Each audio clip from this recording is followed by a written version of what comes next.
हम करेंगे बुद्धि के प्रकार।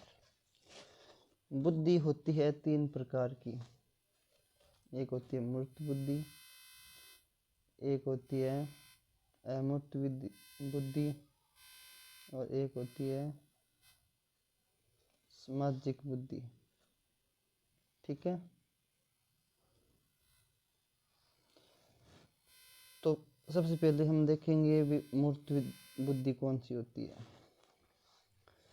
मूर्त बुद्धि ऐसी मानसिक योग्यता जिसके सारे व्यक्ति मूर्त या ठोस वस्तुओं के महत्व को समझता है, यानी ऐसी बुद्धि जिसके द्वारा हम ठोस वस्तुओं जो प्रत्यक्ष रूप से हमें दिखाई देती है, जिसे हम छू सकते हैं, ऐसी ठोस वस्तुएं जैसे किताब हो गई, टेबल हो गया या कुछ भी फाइल हो गई, जो चार्ट हो गया, ब्लैक बोर्ड हो गया, मतलब ऐसी कोई भी वस्तु जिसे हम छू सकते हैं, जो ठोस होती है, ठोस वस्तुएं होती है और जिस बुद्धि के द्वारा उनसे ग्रहण करते हैं हम, जो हम ज्ञान ग्रहण करते हैं, जो चीज़ें सीखते हैं जिस बुद्धि के द्वारा, उसे कहते हैं मूर्त बुद्धि।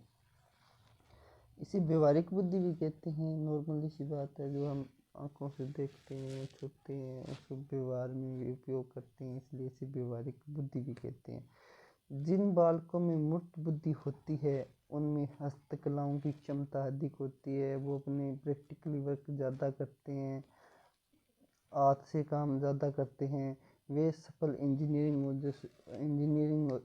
होते हैं, कुशल कारीगर होते हैं, जैसे मकान बनाना, पुल बनाना आदि, यानी जिसमें ये बुद्धि ज़्यादा पाई जाती है वो इंजीनियरिंग में सफल होते हैं। ठीक है, और कुशल कारीगर होते हैं विभिन्न प्रकार के, जैसे कारीगर हो गए,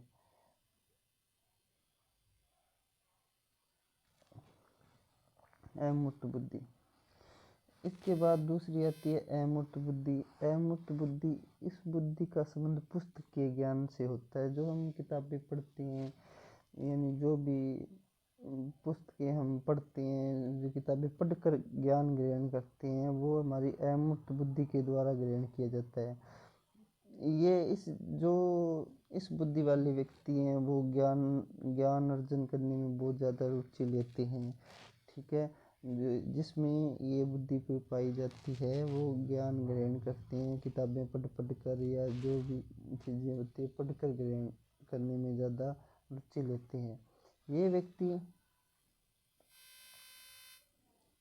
व्यक्ति शब्द, प्रतीक तथा अमूर्त चीज़ों के सारे अच्छा चिंतन कर सकते हैं, तथा जिन छात्रों में अधिक होती हैं, ये जो शब्द होते हैं, प्रतीक होते हैं तथा अन्य जो भी अमूर्त चीज़ें होती है, ठीक है, उनके सारे ही चिंतन करती है। वही बात होगी, जैसे हम चार्ट वगैरह से पढ़ते हैं या पोस्टर वगैरह से पढ़ते हैं या अखबार के माध्यम से पढ़ते हैं, किताबों के माध्यम से पढ़ते हैं, उस हिसाब से ये अपने ज्ञान को ग्रहण करते हैं। जिन छात्रों में ये बुद्धि होती है उनकी शैक्षिक उपलब्धियाँ अच्छी होती है। ये तो नॉर्मली सी बात है, जो पढ़कर ज़्यादा ग्रहण करेंगे वो एग्ज़ाम्स में भी अच्छा करेंगे और उनकी शैक्षिक उपलब्धियाँ यानी उसके नंबर्स भी बहुत अच्छे आएंगे।